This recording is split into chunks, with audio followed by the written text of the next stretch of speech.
1971, a year of confrontation and crisis in Australia, with the new anti-apartheid movement flexing its muscles during a visit by the South African surf life-saving team. When the Springbok footballers arrived, the demonstrators were organized. From coast to coast, they jeered and jostled whenever and wherever the visitors appeared.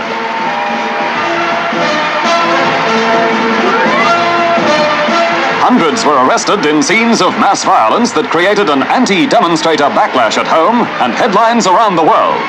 The demonstrators succeeded in having a planned South African cricket tour called off. Apart from that, the police successfully donged the demonstrators, and the classy Springboks went through undefeated. John Gray Gorton won the nomination as Loser of the Year.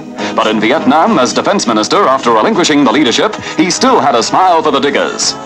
That day at Government House, Canberra, was to be a momentous one, with faces like Leslie Berry, External Affairs Minister, going out, and new ones like William McMahon coming in.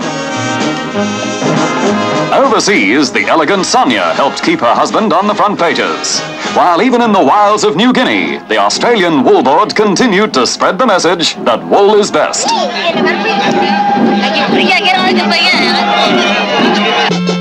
Movie Magazine's award for the year's best gimmick goes to Dennis and Raina Robinson, married amid the sharks and little fishes, underwater at Sydney's Marineland.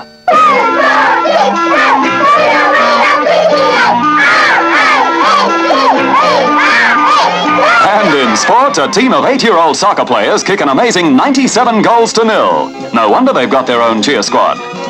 Superb Heather Mackay completes a decade as world squash champion.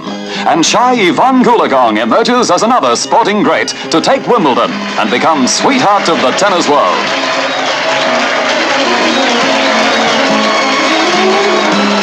Early in '71, Australians begin to notice a blonde schoolgirl named Shane Gould, whose freestyle sprint time's a little more than a touch away from world class.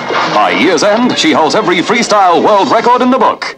Up above, right round Australia, the Air Force celebrates its 50th anniversary.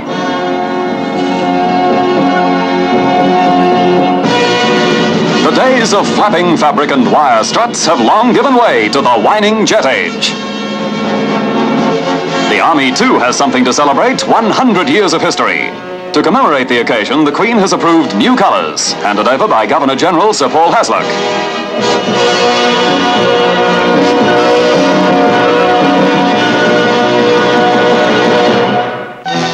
Like any other year, '71 has its share of tragedy and destruction. This rail smash in Western Australia was to cause financial loss and inconvenience. But the overall effect of this disaster, and fires like Sydney's huge newspaper store blaze, which continued for weeks, proved minor compared with the mounting road toll.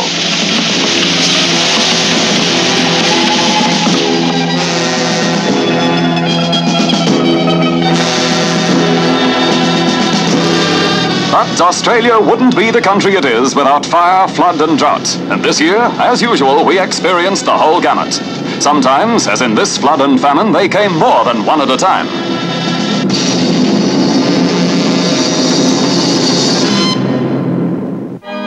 During the year, the much-loved Cardinal Gilroy handed over the care of his flock to Archbishop James Freeman, ending an era of unparalleled leadership in the Roman Catholic Church in Australia. And the world's typical Australian, never-to-be-forgotten Chips Rafferty. He died still championing the cause of a fully-fledged homegrown film industry.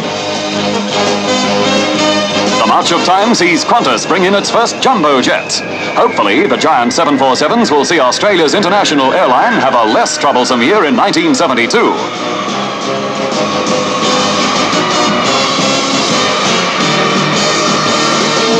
Also taking to the skies, motor cars. Not all new car buyers get their vehicles delivered this way. A unique promotional gimmick.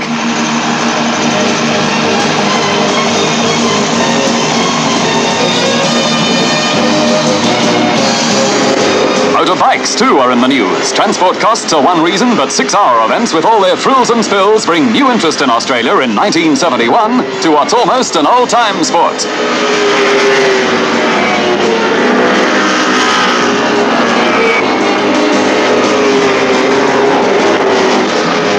Rally cross sport is one where, for the competitors, the bruises come and go as quickly as the fleeting days. And that also goes for the Outback boys at places like Coomamble, where they're used to copping it sweet.